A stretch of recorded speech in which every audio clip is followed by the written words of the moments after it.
ako sa China.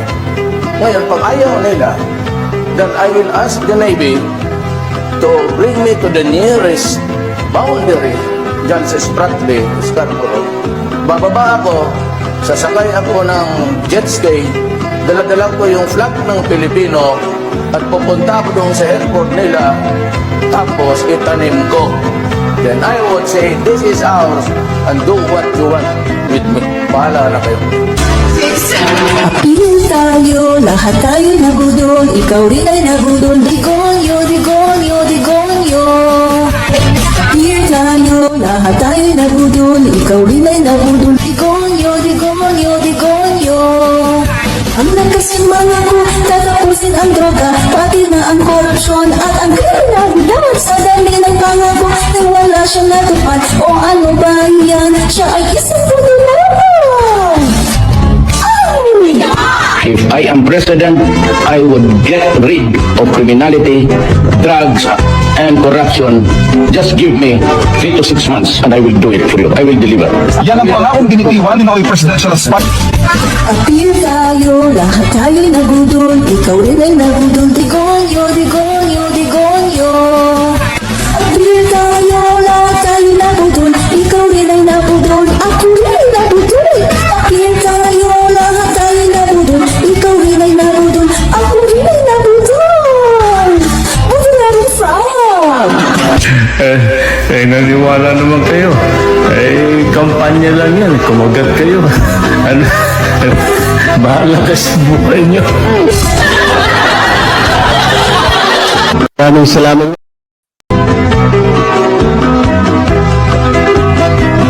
Pasong-pasong ka pa, budol ka. Bikas sa'yo ang pambubudol, butai ka. Pupunta ako sa China. Ngayon, pag ayaw nila, then I will ask the Navy to bring me to the nearest boundary dyan sa Spratly, Scarborough. Bababa ako, sasakay ako ng jet ski, dala-dala ko yung flag ng Pilipino at pupunta ako doon sa airport nila, tapos itanim ko. Then I would say, this is ours and do what you want with me. Bahala na kayo. Apil tayo, lahat tayo'y nagudol, ikaw rin ay nagudol, degonyo, degonyo, degonyo. Apil tayo, lahat tayo'y nagudol, ikaw rin ay nagudol, degonyo, degonyo, degonyo. Ang nagkasimanga ko, tatapusin ang droga, pati na ang korupsyon at ang kriminalidad. Sa dami ng pangako, na wala siyang natupad, o ano ba yan? Siya ay isang puno lamang. If I am president, I would get rid of criminality, drugs, and corruption. Just give me 3 to 6 months and I will do it for you. I will deliver. Yan ang pangakong binitiwan ni Noy Presidential Spot. Apil tayo, lahat tayo'y nagudol, ikaw rin ay nagudol, degonyo, degonyo, degonyo. Apil tayo, lahat tayo'y nagudol, ikaw rin ay nagudol, ako rin ay nagudol. Apil tayo, lahat tayo'y nagudol, ikaw rin ay nagudol, ako rin ay nagudol. Buti na rin from. Naniwala naman kayo. Kampanya lang yan. Kumagat kayo. Ano? Bahala ka sa buhay nyo. Maraming salamat po. I-follow ho natin yung admin reach. Congratulate ko lang po ang joint effort ng Congress at ng PTB4 sa napakagandang programa po na ito. Admin Rich. Napakalat na balita ng mga taong gusto magkaroon sa Commentarista. Fight fake news. Expose the truth.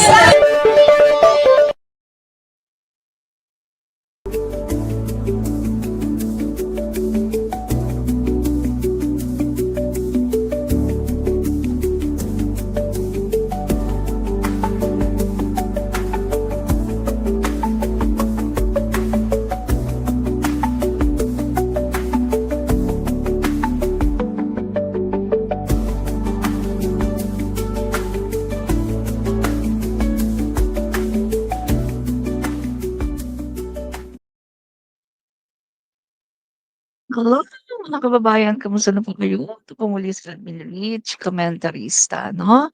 So, nandito tayo sa ating YouTube channel at sa sa atin pong Facebook page, no? So, check po natin muna, 'no, yung ating, audio, kung maganda po ang audio natin. Okay. So, check po natin muna. Yan. Audio. Okay. Audio natin. So, maganda naman pala, hindi naman pala naririnig yung aking malakas na electric fan, 'no. So, okay naman siya. So guys, 'no, kamusta po kayo? Si Admin Rich po ito. At 'yan nga mga kababayan, 'no, kamusta po ang mga kaibigan po natin sa iba-iba pong lupalop ng mundo at sa mga kaibigan po natin na nanonood ngayon sa Luzon, sa Visayas at saka sa Mindanao. At saka sa grupong Mindanaoan for PBBM, solid PBBM ng Mindanao, 'no? So, sabi po nila sila daw po ang, Mindanaoan for PBBM, sila daw po ay, comprised of 5,000 individuals. Now, more than 5,000 individuals na nagsasabi na solid po sila sa ating Pangulong Bongbong Marcos at maging ang kanilang buong angkan, mga kaibigan, ay sinasabing solidong-solido sa ating Pangulong BBM. So, wala pong katotohanan yung mga sinasabi na sa Mindanao ay maraming galit kay PBBM dahil kita nyo nga itong grupo na 'to, mga kaibigan, Mindanaoan from PBBM, 'no? So, yung members lang po niyan, mga kaibigan, more than 5,000. Tapos dala-dala po yung kanilang mga pamilya. Lahat po daw sila ay maka-PBBM, 'no? Solid daw po sila, mga guys, 'no? So, dinideklara po nila Mindanao is solid PBBM, solid Ferdinand Bongbong Bongbong R. Marcos Jr., 'no? So, agree naman ako diyan kasi ako po taga Mindanao, solid Marcos po tayo, solid BBM po tayo. Tine-take over po natin ang Mindanao para po sa ating Pangulong BBM at sa buong administrasyon, 'no? Dinideklara natin na ang Mindanao ay para sa good governance ng ating Pangulong Bongbong Marcos. Sawa na po ang Mindanao sa mga patayan, sawa na ang Mindanao sa mga nakawan, sa mga korapsyon. Hindi po umuusad ang Mindanao dahil po sa mga politiko na puro korupsyon at puro patayan ang laman ng nasa isip, 'di ba? Sabi nga mga kaibigan, kahit gaano pa man kagaling ng mga naging pangulo ng Pilipinas, kung may magagaling man diyan, pero kung ang mga naging pinuno ng Mindanao, usually mga mayors, mga governors, kung hindi naging maayos ang kanilang, pamumuno, balewala din po. Kaya mga kaibigan, ang sabi po ng Mindanaoan, Group, mga kaibigan ng PBBM, dinideklara nila Mindanao is for Bongbong Marcos Jr., ang ating presidente, 'no? So, ayan po mga kaibigan, 'no, sinasabi lamang po natin dito, mga kaibigan, actually mga kaibigan, hindi lang po isa ang grupo na nagdideklara, 'no, na mga taga Mindanao, solid daw po ang Mindanao sa ating Pangulong BBM, 'no? Bukas po ay, atin pong, ire-reveal yung ibang mga grupo, mga kaibigan, 'no? Actually, marami po taga Davao, Davao del Sur.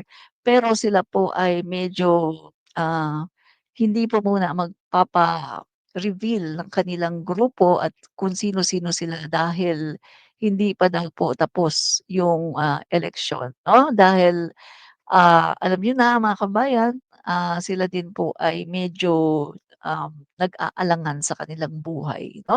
So, igagalang po natin ang kanilang mga kagustuhan. Pero ito po ang isang napakalinaw, Mindanao is for Marcos, 'no? So, marami pong salamat mga kaibigan. So, ngayon po guys ay, atin pong pag-uusapan yung mga nakatanggap ng confidential funds ni VP Sara, mga walang record sa PSA. Yan po mga kaibigan, sabi nga po natin na sa ating pong mga live ay, ibabalik po natin yung mga issue mga kaibigan kung bakit po si VP Sara Duterte ay naharap sa isang impeachment complaint. Yan po ay hindi dahil sa pamumulitika, yan po ay hindi dahil sa galit sa kanya, kundi dahil po sa mga facts na nailatag sa mga flag ng, COA sa kanyang opisina. Kaya mga kaibigan, 'no, meron po muna tayong papalabas na video at panoorin po muna natin itong video na 'to mga kaibigan at ito po ay ating kokomentuhan, 'no? So, panoorin po natin ang video at kokomentuhan po natin, 'no? So, eto po. Bukod kina Mary Grace Piatos at Nadagdagan naman ng listahan ng umano'y tumanggap ng confidential funds ni Vice President Sara Duterte ayon kay House Deputy Majority Leader Paulo Ortega. Tinawag niyang Team Grocery ang mga pangalan tulad nina Beverly Claire, Pampano, Nico Harina, Patty Ting, Ralph Just Bacon at Sala Kasim na nakita sa mga dokumentong isinumiti sa COA.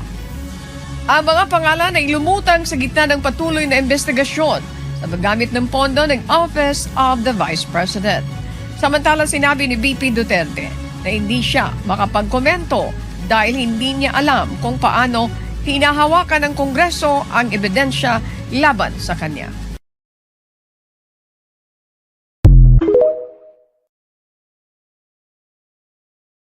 Sa, may-ari ng video na 'yan 'no, marami pong salamat. So, kinuha po natin sa TikTok 'yan dahil napakabilis po kumuha ng mga balita doon 'no, napakabilis po mag-download. So, kita niyo na mga kaibigan 'no, mga pangalan na, talaga namang wala pong record sa PSA.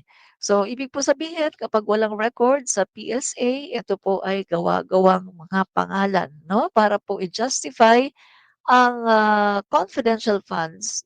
Pero kitang-kita mga kaibigan na dinoktor dahil ni walang birth certificate, ni walang, records of, marriage, wala ding death certificate. So, ibig sabihin ito po ay dinoktor.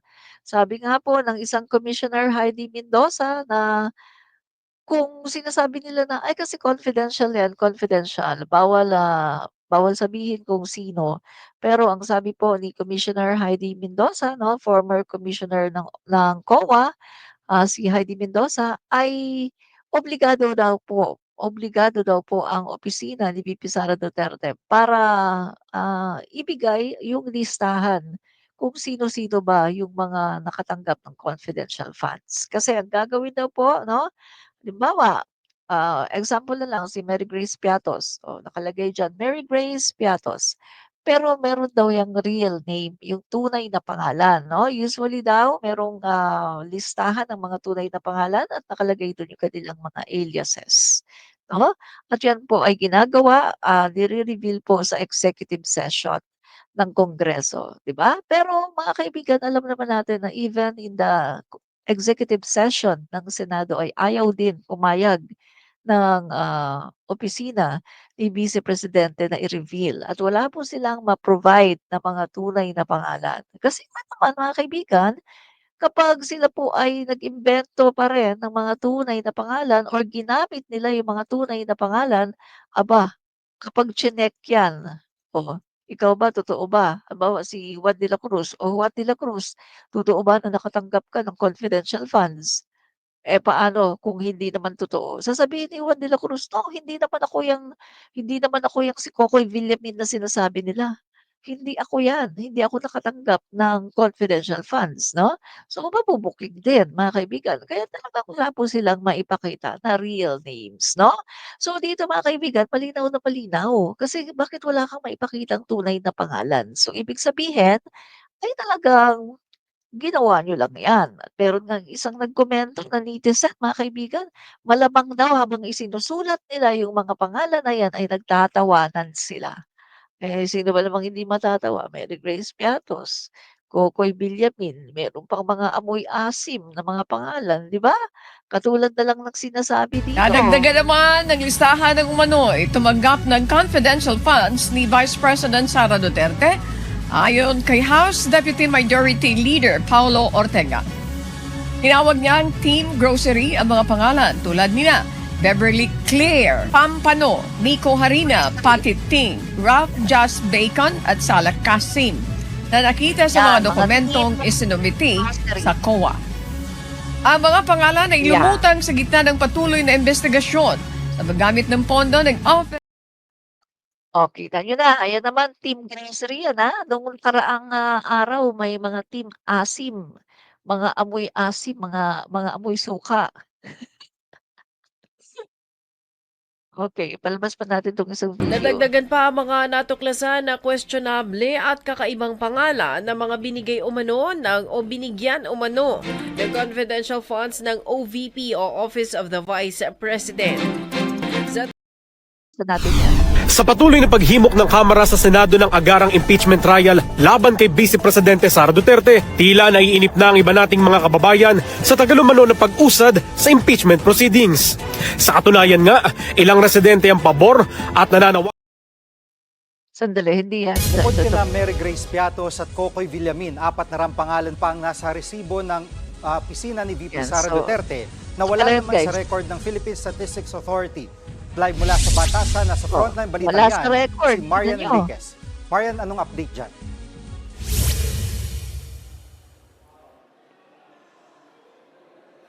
Jiggy, ngayong araw ng araw yung huling pagdinig ng House Committee on Good Government tungkol nga rito sa issue ng confidential funds. Pero posible pa rin yan mabuksan sa susunod na taon, lalo na't kanina sa pagdinig, sandamakmak na mga questionableng resibo pa rin ng OVP at DepEd ang nabisto ng mga kongresista. Based on my office... Kung marami na ang naintriga sa paglutang ng pangalang Mary Grace Piatos na tunog chichirya at Cocoy Villamin na magkaibang pirma sa mga resibo ng confidential funds ni VP Sara sa ikawalong pagdinig ng House Committee on Good Government kanina, nabistong mas marami pala sila.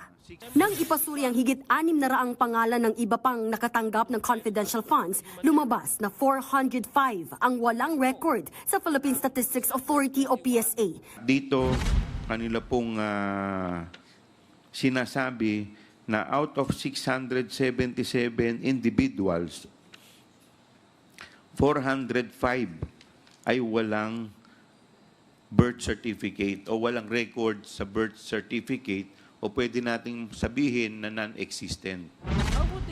Lalo pang naloka ang mga mambabatas dahil marami pang questionableng resibo ang nabisto. Gaya ng acknowledgement receipts na ito na magkaiba ang pangalan, Sally Rendon mula sa Surigao City at Sheila Dado mula Digos City. Pero nang ikumpara, magkapareho ang pirma. May 3 resibo rin galing sa DepEd na nakapangalan sa isang Alice Crescencio. Pero ang pirma at lokasyon sa resibo, magkakaiba. Tayo po ay na-scam sa pamamagitan ng libu-libong acknowledgement receipts na basta-basta lamang dinoktor or gawa-gawa lamang. Sa dami ng irregularidad sa paggasta sa higit 600 million pesos na confidential funds ni VP Sara Duterte, isa ito sa ginawang basihan ng mga nakabinbing impeachment complaint laban sa kanya. Ito rin ang isa sa rason kaya nagdesisyon ang Good Government Committee na tapusin na ang pagsisiyasat sa issue, bagay na pinalagan ng Makabayan Bloc. Natatakot ako na baka ang lahat ng sisi ay mapunta dun sa SDO. Accessory lang sila. Pero ang may talagang pananagutan dito sa tingin natin ay yung Vice President katulong ng mga security officer. Wala pa rin tugon ng kampo ni VP Sara tungkol sa mga bagong issue sa resibo na lumutang sa Kamara. Ayon naman sa mga mambabatas, marami-raming reklamo ang posibleng kaharapin ng bise kung mapatunayang nilustay ang confidential funds, gaya ng graft and corruption, plunder, falsification of public documents, at technical malversation. Kapag hinanap sa iyo kung nasaan yung funds or saan napunta at wala kang masagot, the law presumes na binulsa mo.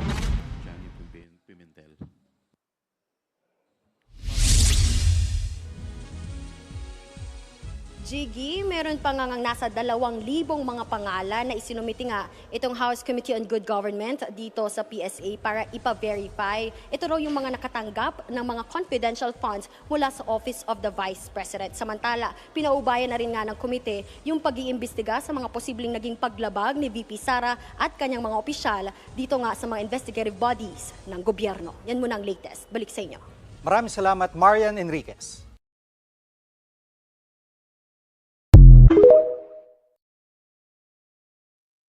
Yan, marami pong salamat sa News 5 at salamat po kay Marian Enriquez. Actually mga kaibigan, lumang ano yan, no? Lumang video yan, lumang balita, no? So, ngayon po mga kaibigan, as of April 2, mga kaibigan, 1,992 names listed as recipient of the OBP, mga kaibigan, no? Ng 254 billion confidential funds, mga kaibigan, 1,322 dito ang hindi po nag-e-exist, no? So, sabi ko nga sa inyo, yung balita kanina sa News 5, medyo luma yon. So, eto po ang update, no? Ulitin ko, sa 1,992 names, almost 2,000 ha, mga kaibigan, almost 2,000 na mga listahan ng mga pangalan na nakatanggap ng confidential funds ni VP Sara ay 1,322 doon, no, ang hindi po nag-e-exist. Wala silang birth records at wala po silang mga ibang documentations katulad ng, certificate of marriage or either, death certificate, wala po, 'no. Talagang sila po ay hindi nag-e-exist. Sila po ay mga, gawa-gawa lamang, 'no, ng mga tao. Hindi po sila tunay na nag-e-exist, 'no. So, ang tanong dito, saan ba talaga napunta, 'no? Saan po napunta ang pera? Saan po napunta ang confidential funds? Kung itong mga 'to ay hindi po nag-e-exist, saan po napunta? Kanino ibinigay itong mga confidential funds? Sa patuloy na paghimok ng Kamara sa Nadagdagan pa ang mga natuklasan na questionable Bakit yata hindi nakapagbigay, 'no, ng mga tamang pangalan, ng mga tamang beneficiaries itong, si VP Sara Duterte. So, mga kaibigan, ito yata yung most recent, no, na napagbaliktad ko kanina. Nauna ko yung, recent update, 'no. So, ito yata yung recent update. Nadagdagan pa ang mga natuklasan na questionable at kakaibang pangalan ng mga binigay Eto umano nga po ng yun, o si binigyan Tim umano Brasserie. ng confidential funds ng OVP o Office of the Vice President. Sa dokumento na isinumite ng OVP sa Commission on Audit o COA, may sulang umanong listahan ng mga bibilihin sa palengke o grocery store ang mga bagong pangalang nadiskubre ng Kamara. Ayon sa House Deputy Majority Leader Representative na si Paulo Ortega, kabilang sa mga pangalang ito sina Beverly Claire Pampano, Nico Harina, Sala Kasim, nakatunog ng Kasim ng Baboy, Patty Ting, at Ralph Josh Bacon. Tulad ng mga nauna, ayon kay Ortega, walang birth, marriage o death record sa Philippine Statistics Authority o PSA ang mga bagong pangalang nadiskubre. Dahil dito, para sa mga mababatas, lalong tumibay ang irregularidad sa ginagawang paggastos o sa ginawang paggastos ng confidential fund ng OVP. Matatandaang noong nakaraang linggo, inilabas naman ni Ortega ang mga pangalan na Amoy Liu, Fernan Amoy at Jug de Asim na tinawag niyang Team Amoy Asim na nakatanggap din umano ng confidential fund ng Department of Education noong si dating VP o si VP Sara ang dati pangkalihim nito. Bukod pa dyan ay yung Dodong Gang at Pamilya Piatos na una nang umugong. Yan. Ano ba naman yan? Oo, may Team Grocery, merong Team Asim, tapos Team Chichirya. Kaya nga mga kaibigan, may mga komento ng mga netizens natin na malamang habang isinusulat nila yung mga pangalan na yan ay nagtatawanan pa sila, 'di ba? Kasi kung titingnan mo mga kaibigan, 'no, nakakatawa talaga yung mga pangalan, pero kung mare-realize niyo mga kaibigan, etong mga ito, 'pag hindi sila tunay na mga tao, mga kaibigan, isa lang ang question, saan napunta? Sino, kaninong bulsa napunta ang mga confidential funds na yan? Bakit yung mga recipients na tinatawag ay mga walang record ng PSA, 'di ba? So, kung ikaw ay isang matalinong mamamayan na hindi ka, member ng kulto at hindi ka, kumbaga, hindi sarado ang iyong utak, mag-iisip ka, eh. Saan nga ba nilagay yung mga confidential funds na yan? 'Di ba? Sino ang nakinabang ng mga confidential funds na yan? 'Di ba? So, natatanong lang natin 'to mga kababayan kasi hindi ito basta-basta. Biruin mo ha, out of almost 2,000 na mga recipients ng confidential funds ni VP Sara ay nasa 1,300 plus ang mga sinasabi na talagang, ah, hindi totoo na mga pangalan. So, ano 'yan mga kababayan 'no?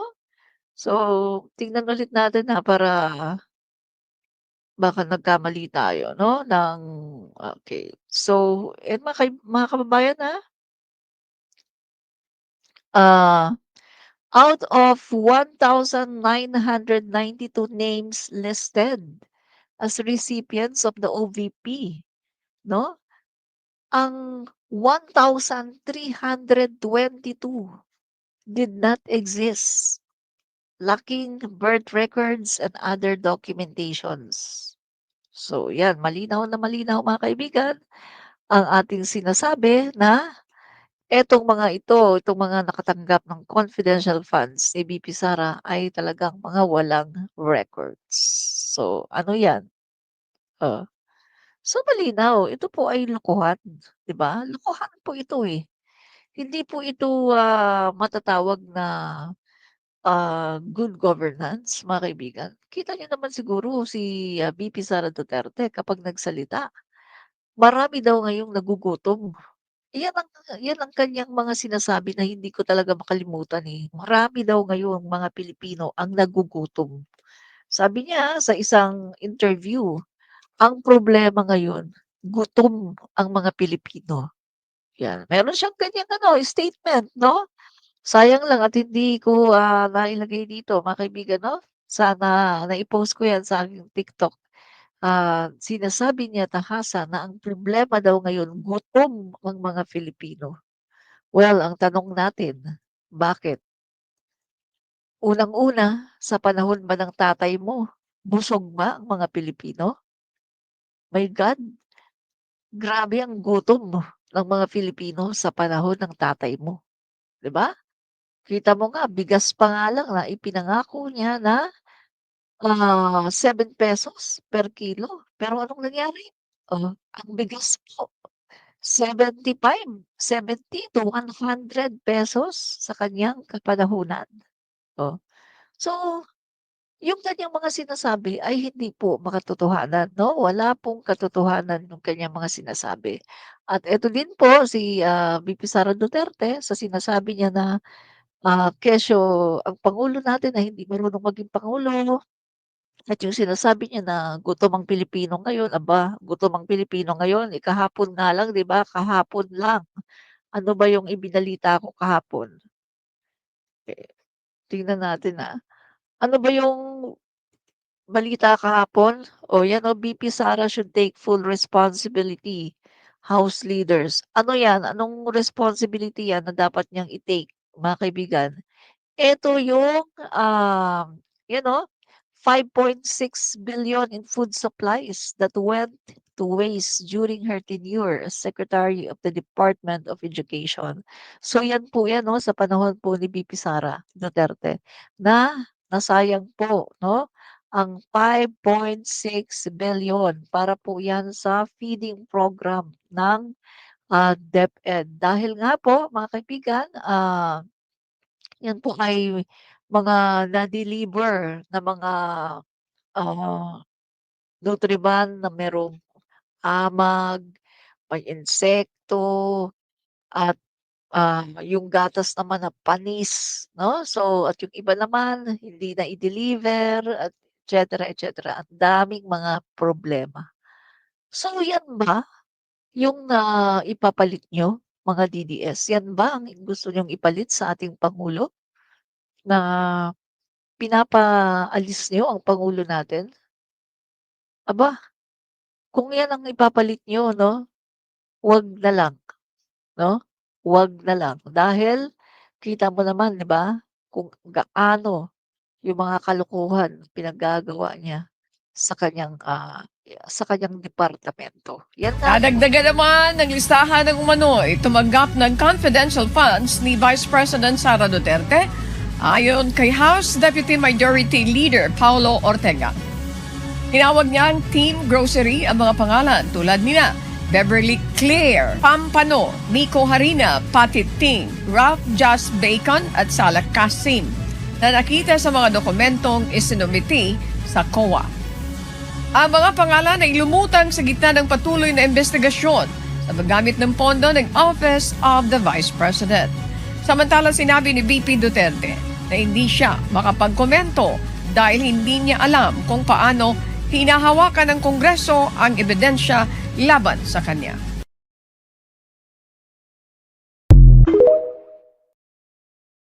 So, bakit hindi makapagkomento? Guys, bakit hindi makapagkomento? Ang pagkakaalam ko, kung alam mo kung ano ang nangyayari sa iyong pondo, pagbalibalik-tarin man ang mga question sa'yo, kayang-kaya mong idepensa ang iyong sarili. So, bakit hindi makapagkomento? 'Di ba? So, yan mga kaibigan ay isang malinaw, no? Malinaw na merong nangyari na, let's say, milagro, anomalya, no, sa kanyang departamento dahil hindi po niya magawa na sagutin. Remember yung isa pong, video na sinabi niya na hindi daw niya kayang sagutin, yung tungkol sa confidential funds. Yung tungkol kay, mga Mary Grace Piatos, hindi daw niya masasagot 'yan dahil hindi naman daw siya yung, kumbaga naglalagay o kung sino yung mga dapat na bigyan at hindi naman daw 'yan umaabot sa kanyang opisina. Wow! Talaga? DepEd Secretary ka, hindi mo alam kung sino mga recipients ng iyong confidential funds? Very unusual yata 'yan. So, ibig ba sabihin lahat ng mga confidential funds mo sa Davao City na umabot ng 2.9 billion ay hindi mo alam kung sino-sino ang mga nabigyan? Paano na yung, tinatawag na, transparency, accountability, 'di ba? Kasi mga kaibigan, hindi naman puwedeng basta-basta na lang ang mga Pilipino ay sabihan na, "Ay, wag na kayo magtanong kasi confidential funds ito." Ay, hayaan niyo na lang yung, aming ahensya. Huwag na kayong magtatanong, confidential ito, eh. Aba, paano natin mache-check? Paano magkakaroon ng check and balance? Paano malalaman ng mga Filipino kung talagang ang mga confidential funds na 'yan ay natatanggap ng mga totoong tao at ng mga totoong mga nagbigay ng mga impormasyon, 'di ba? Take note, ang DepEd Secretary, ang Office of the Vice President ay hindi po 'yan ahensya na may kinalaman sa seguridad ng bansa. Hindi po 'yan Department of National Defense, hindi po 'yan AFP, hindi po 'yan NSC. 'Yan po ay, isang ahensya na hindi naman po, concern yung mga tungkol sa seguridad ng bansa, 'no? Of course, in a way, slight. Lahat naman ng mga departamento kailangan maging concerned, 'di ba, sa seguridad. Pero ang ibig ko sabihin, yung kanilang ahensya ay hindi po yun ang mandato. Dahil unang-una sa lahat, ang mandato po ng DepEd ay ang magturo sa mga bata, ayusin ang curriculum, at, to make sure na ang mga bata natin, ang mga learners natin ay nakaka-cope up sa pagbabago sa international arena patungkol sa edukasyon, 'di ba? Kaya naman kita niyo, 'di ba, mga kababayan, in the past, 'no, nakadalawang ano na tayo, PISA, kulela tayo lagi. 'Yan sa kapanahunan po 'yan, ni Vice Presidente, Sara Duterte. Kulela talaga palagi ang, Pilipinas, 'no? Dahil, ito nga mga kababayan, imbes na tutukan yung, tungkol sa curriculum, anong tinututukan ng Vice? Ang tinututukan niya ay paglaban daw sa mga terorista, ay paglaban daw sa mga recruitment sa mga paaralan. My God! Meron tayong mga kapulisan, meron tayong NBI, meron tayong AFP, meron tayong iba-ibang mga agency na puwede ka namang ano, makipag-connect, 'di ba? Makipag-collaborate, communicate sa kanila na, "Eto sa aming departamento, puwede bang assist niyo kami dito kasi meron kaming nakikita na may pumapasok na kakaibang mga tao na mukhang nagre-recruit." Puwede silang makipag-collaborate mga kaibigan, sa mga ahensya ng gobyerno na may kinalaman sa mga ganiyang klaseng, mga ganiyang klaseng bagay. Katulad na lang ng NTF-ELCAC, 'di ba? Remember during the time mga kaibigan, ginawa siyang co-chair ng NTF-ELCAC. So, hindi yan nagiging masyadong redundant? Pati ba naman DepEd na dapat na ginagawa niya at asikasuhin niya ay ang curriculum ng mga bata, ang pagpapaunlad ng mga, edukasyon ng mga bata to make sure na ang mga kabataan, mga learners natin ay compete at, excellent pagdating sa edukasyon. Pero ang nangyayari mga kaibigan wala, wala kasi nga etong, ginagawa ni VP Sara mas mukhang concern siya talaga sa mga, bagay na may kinalaman sa alam mo na, mga seguridad ng bansa. So, siguro talaga ang aim niya talaga hindi po maging DepEd Secretary kundi maging, Secretary of National Defense. Kasi 'yan naman talaga ang 'di ba, ang gusto talaga niya, maging Secretary of National Defense. Kaso nga, mga kaibigan, medyo, naiba po yung, course 'no, ng daan mga kaibigan ni VP Sara Duterte dahil tinutulan po 'yan ng immortal, ng, legal, adviser 'no, mga kaibigan ni PBBM. Walang iba kundi ang immortal na si JPE o si Juan Ponce Enrile 'no. So, kaya hindi po siya naging Secretary ng National Defense kasi sinabi po ni, JPE or ni Immortal kasi tawag ko diyan, kasi 101 years na, Pero siyempre lahat naman ng tao, tayo ay mortal 'no, walang immortal. Pero tinatawag ko lang siya na immortal 'no, ano lang, katawaan.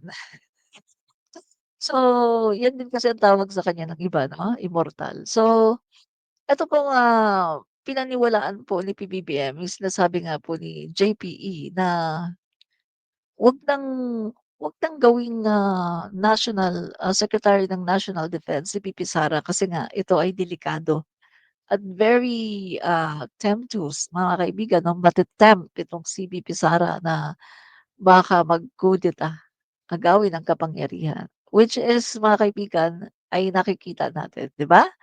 So, paano na lang kung siya po ang Secretary ng National Defense, 'di ba?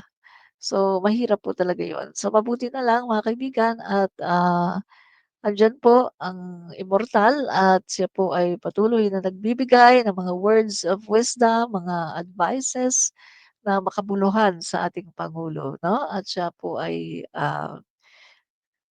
pinaniwalaan naman ng ating pangulo. Kaya ito mga kaibigan, mabalik po tayo dito sa confidential funds 'no, ni VP Sara Duterte na ang mga recipients, mga nakalista na almost 2,000 mga kaibigan, ang mga listahan ng mga pangalan na nakalista na merong Team Grocery, Team Amoy Suka, Team Amoy Asim, Team Amoy Asim pala hindi suka 'no, Team Grocery, Team Amoy Asim, Team Chichirya. Naku, ano pa kaya ang malalaman 'no? Ano pa kaya ang madidiskubre ng House of the Representative sa mga imbestigasyon? Ano pa kaya ang lalabas? Meron pa kayang baka merong kasi meron ng Team Grocery, Team Chichirya, Team Asim.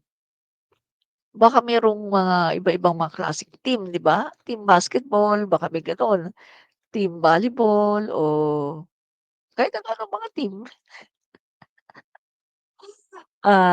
Team Miss Universe, meron kaya? Ay naku, so mga kaibigan, ano po ang inyong mga komentary tungkol dito 'no? So basa-basa po muna tayo ng mga komentary ng ating mga kababayan 'no? So, marami pong salamat kay Ark sa pag-drop by at sa panonood. Salamat din po kay Saint Benedict. Hello, Admin Rich, everyone here. Hello din po sa iyo, Saint Benedict. At marami pong salamat, Ami Ruzul, sa iyong panunood, no? At si Lizelle Tanaka. Good afternoon po. Good afternoon din po sa iyo, Lizelle Tanaka. At Larry Trahe. Ang sabi po ni Larry Trahe, "Hay naku, nakakahiya." Correct, nakakahiya po talaga itong nangyayaring ito, 'no, ginagawa po ng ating Vice Presidente. Super nakakahiya. Buesa Rodolfo, ibinayad niya sa assassin. Naku, oo nga, ano, maaari, pupuwede po.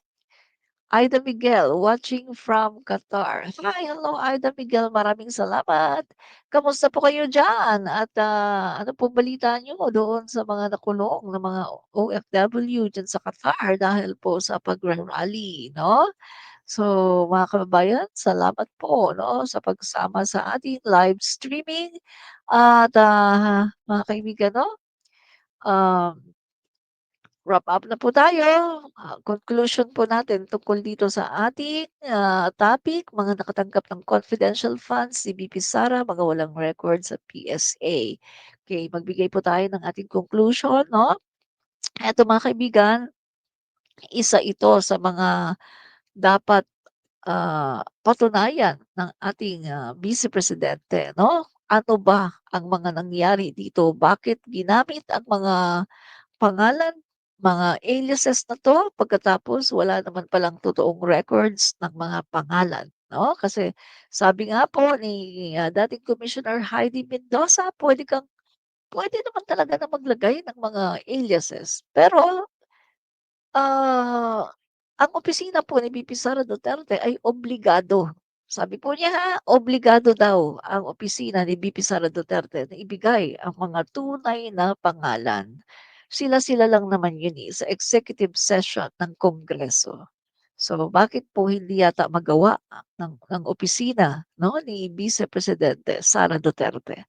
Dahil po ba sa wala naman talagang mga totoong tao na nakatanggap ng confidential funds? Dahil po ba sa ang mga confidential funds na ito ay talagang nawaldas lang at nailagay sa bulsa ng iilan? At pangatlo po na katanungan, kaninong bulsa? Sino po ang higit na nakinabang sa mga confidential funds na ito? Maawa naman po kayo sa taong bayan. Umaapila po ang taong bayan, maawa po kayo sa taong bayan, maraming nagugutom katulad ng sinasabi ng Vice Presidente, maraming nagugutom, maraming hindi kumakain. Ngayon, patunayan mo, Vice Presidente, VP Sara. Dahil sa sinabi mong maraming nagugutom, bakit tila yata pinaglalaroan niyo lang ang buwis ng taong bayan? Bakit tila wala kayong kundangan sa paggasta ng mga confidential funds na nanggaling sa taxpayers' money? Bakit tila wala kayong concern para gastusin itong mga confidential funds na 'to ng wala ka naman sa ayos? Gayong sinasabi mo, VP Sara, na maraming mga Pilipino na nagugutom. Nasaan ang tunay na concern mo sa taong bayan? Kung talagang ikaw ay concern sa taong bayan, bakit hinayaan mo na ganito ang mangyari sa iyong mga confidential funds? Na kung titignan natin kung ito ay napunta sa maayos na kamay, magandang proyekto at talagang, totoo na mga programa, ito sana ay mapapakinabangan ng mga Filipino na sinasabi mo na nagugutom. Guys, remember, balikan natin ang 2.9 billion o 2.9 o 2.4 billion na confidential funds si VP Sara Duterte nung siya ay mayor ng Davao. Saan din po ito napunta? At sino din po ang mga recipient nito? Sabi ko nga guys, sa panahon na yun, ang tatay niya, ang Pangulo ng Pilipinas, walang mukhang meron namang ano, meron namang mga investigasyon ang COA 'no, kaya nga nafa-flag ng COA, kaso hindi na po ito umaabot sa pagsasampa ng kaso sa ombudsman dahil nga ang tatay niya ang Pangulo ng Pilipinas, 'di ba? So, biro mo guys, 50 million lang ang plunder case. Pero ilang milyon itong kine-question sa mga confidential funds ngayon. Wag na lang nating isama yung 2.9 or 2.4 billion na nasa Davao City. As mayor pa siya ng, Davao City, wag na nating isama. Yung ngayon na lang, yung, kine-question na 612 million na confidential funds, yun na lang. Saan po napunta? At meron diyan mga DDS 'no, may magsasabi diyan, "Ay milyon-milyon lang naman 'yan."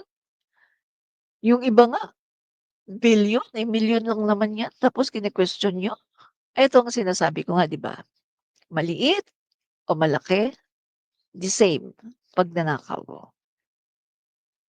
Basahin niyo sa Biblia, mga kaibigan, ipapasok na naman natin ang Bible. Anong sinasabi sa Biblia? Nakalimutan ko lang yung verse, pero ito, nabasa ko ito ng paulit-ulit sa Bible. Magnakaw ka man ng maliit o magnakaw ka man ng malaki, the same ang bigat ng kasalanan. In short mga kaibigan, magnakaw ka ng piso, the same. Magnakaw ka ng 100, pareho pa rin ang kasalanan mo. Magnakaw ka ng 1,000, magnakaw ka ng 1,000,000 o 1,000,000,000, pareho pa rin ang kasalanan mo. The same pa rin pagnanakaw. At sabi ko nga lahat nag-uumpisa sa maliit. Magnanakaw ka muna ng 1,000,000, 'pag hindi ka nahuli, magnanakaw ka ng 1,000,000,000, 'pag hindi ka nahuli o trilyon na ang nanakawin mo hanggang sa ang iyong greed, yung hunger mo sa pagnanakaw ng malaking pera ay hindi mo na ma-contain at hindi mo na mapigilan hanggang sa sugapa ka na sa pagnanakaw, 'di ba? Kaya 'yan mga kaibigan, diyan po nag-uumpisa 'yan, 'no, sa maliit, 'yan. Sabi 'no, naalala ko lang guys 'no, yung tungkol sa Mary Jane. Kasi 'di ba putok na putok po sa eto, labas sa topic natin, pero naalala ko lang, putok na putok po kasi sa Twitter 'no, sa Twitter or X, ngayon po ay X na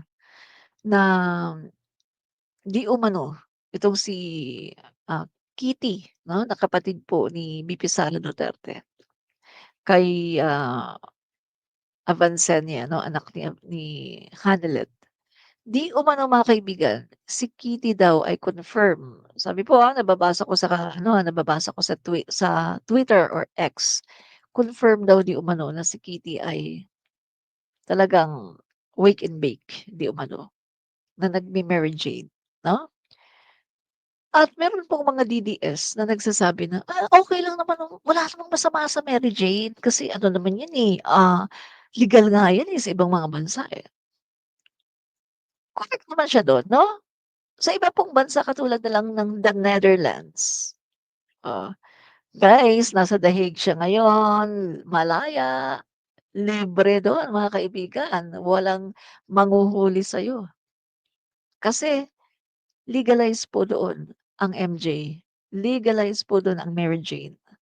So kapag nasa Netherlands ka, legal po yun, so hindi ka huhulihin, 'no?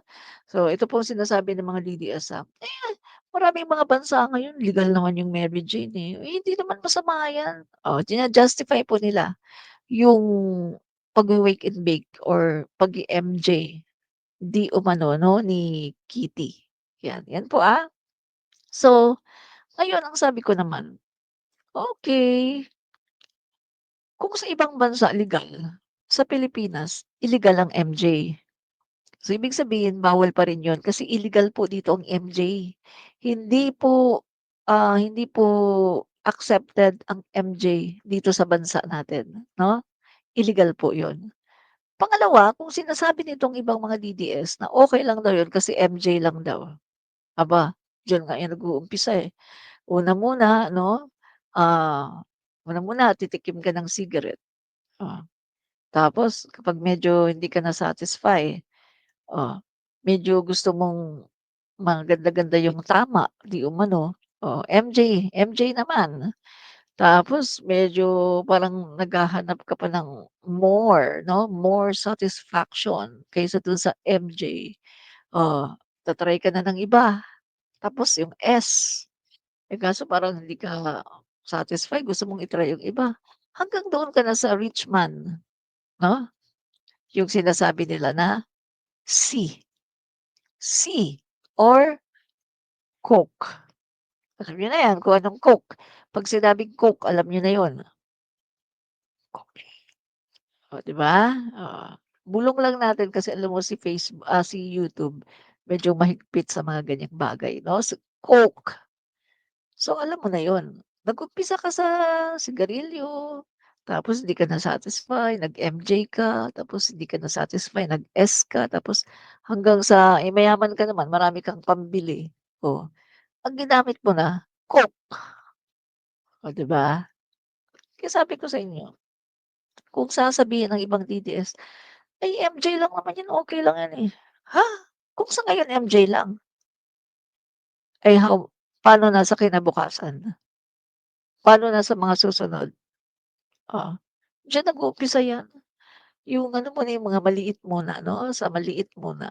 Katulad na lang ng sinabi ko kanina sa pagnanakaw, nauuna sa maliit, 100, 500, 1,000 hanggang sa malakihan na, 'no? So, the same po 'yan.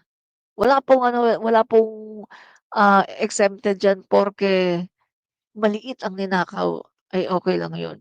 Ay okey lang, milyon-milyon lang milyon lang naman ang ninakaw niya, iba nga, mga bilyon-bilyon, eh. Hello, diyan nag-uumpisa 'yan sa maliit. At saka isa pa, confidential funds niya sa Davao 2.9 billion, maliit pa ba 'yun? At saka 612 million, maliit pa ba 'yun, yung 612 million? Marami nga tayong mga kababayan kahit nga, 100,000 wala nga sa bangko. Kahit nga 30,000 wala nga sa bangko. Marami tayong mga kababayan, wala kang ipon sa bangko kahit 5,000 pagkatapos 612 million sasabihin niyo maliit lang. Hello, hello, ano na kayo, 'di ba? Oh.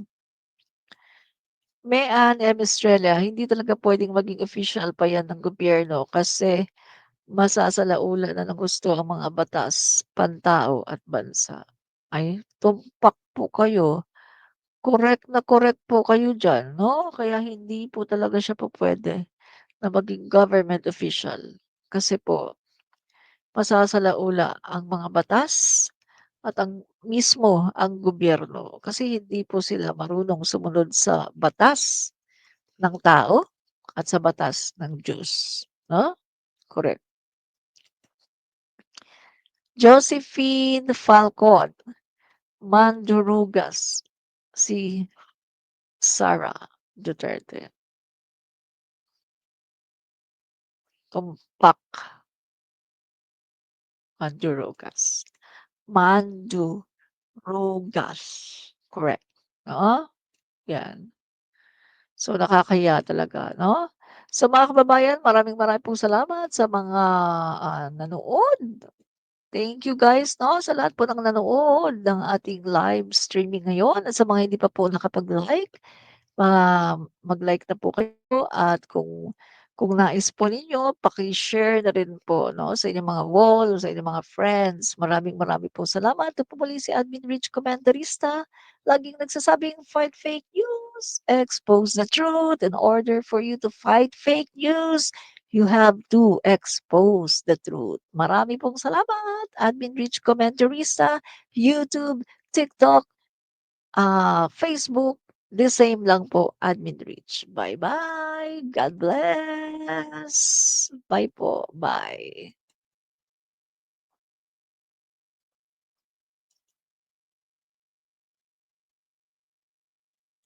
Ano ba 'to, ayaw mag-end?